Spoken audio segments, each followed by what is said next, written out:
I've been working on a lot of different things over the past month.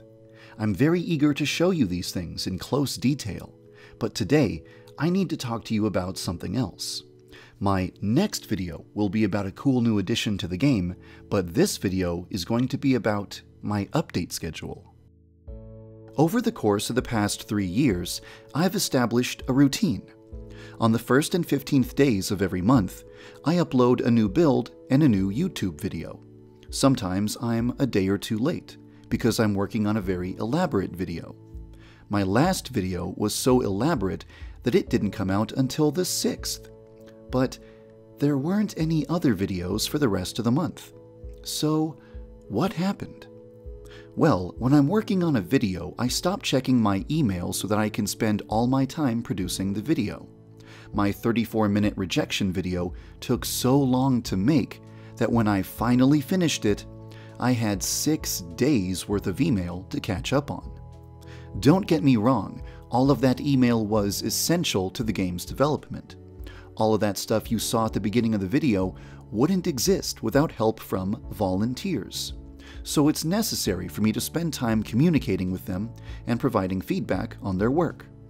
But by the time I was done with the video and caught up with my email, there simply wasn't enough time left to put a cool new feature into the game by the 15th. Whenever I realize that a video deadline is a few days away, but I don't have a cool new feature to show off, I try to think of something else I can make a video about. I might make a video about a feature I'm considering for the game, or talk about the origin of a character, or examine a game that can teach me how to improve Yandere Simulator. But over the course of the past year, I've begun to feel that making these kinds of videos may be detrimental to the game's development. When I force myself to make a video purely because I feel obligated to keep a tradition going, the result is often very disappointing, and in some cases divides or angers the fanbase. Let me give you an example. On August 25th, I realized that I only had a few days left until my next video deadline. I tried to come up with an idea for a video, and remembered the topic of renaming Yandere Simulator to Lovesick. I came up with the idea of adding a Lovesick mode to the game to appease people who don't like the current cutesy atmosphere of the game. So I spent the next few days implementing the mode and then released a video about it. Afterwards, a huge portion of the fanbase expressed that this was a very bad idea. Most people feel that the game's charm comes from the fact that it combines dark subject matter with a cutesy anime exterior. If I give the player the option of completely changing the game's presentation, then the game's concept loses its strength. It was a terrible idea to present Lovesick mode as an independent game that coexists alongside Yandere Simulator. That's not what it is. It's a command that recolors the interface, desaturates the environment, and darkens the lighting. If anything, I should have presented it as Edgy mode, a grimdark Easter egg, instead of presenting it as an alternative way to experience the game. This is why I removed the Yandere Simulator or Lovesick option from the game. You can still press the L key at the title screen to activate Lovesick mode and see what the game would look like with a dark atmosphere, but it should not be regarded as a separate game. If I wasn't in such a massive rush to push out a video in time for an arbitrary deadline, I never would have made such a critical mistake and wasted my time and your time with the concept of Lovesick mode. This is just one example of how forcing myself to release videos can have negative consequences. So, why does the 2 videos per month schedule exist in the first place?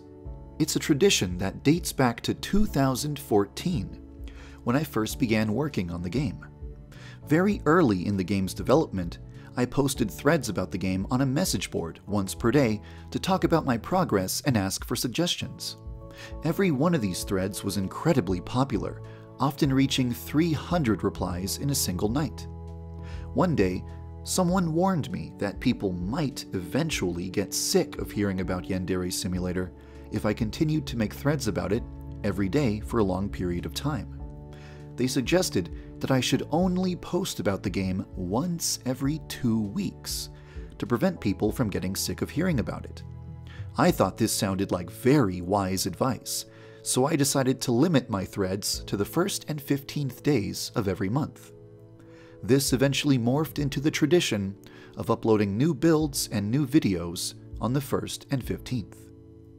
For a long time, it was very easy to meet these deadlines, because there were all sorts of features that I could put into the game very easily in less than 2 weeks.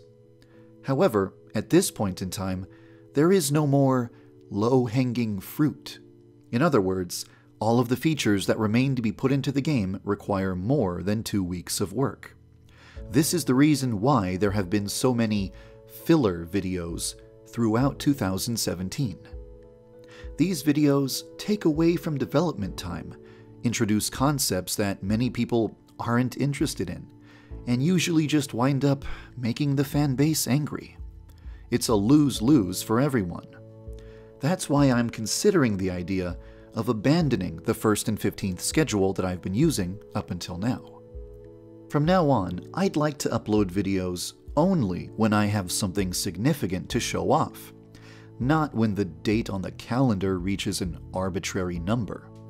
This might result in less videos being uploaded, but it also guarantees that each video will be important.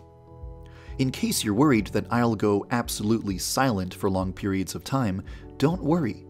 I can still update my blog on the 1st and 15th days of every month to assure you that I'm still working on the game. I may even post screenshots or teasers of upcoming content. I hope that this video helps you understand why there was only one video in November, and why videos might come out less frequently in the future. With that said, I'm almost ready to show off a cool new feature for the game, so I think you can expect a new video and a new build to be uploaded in the near future. Thank you for following the development of Yandere Simulator.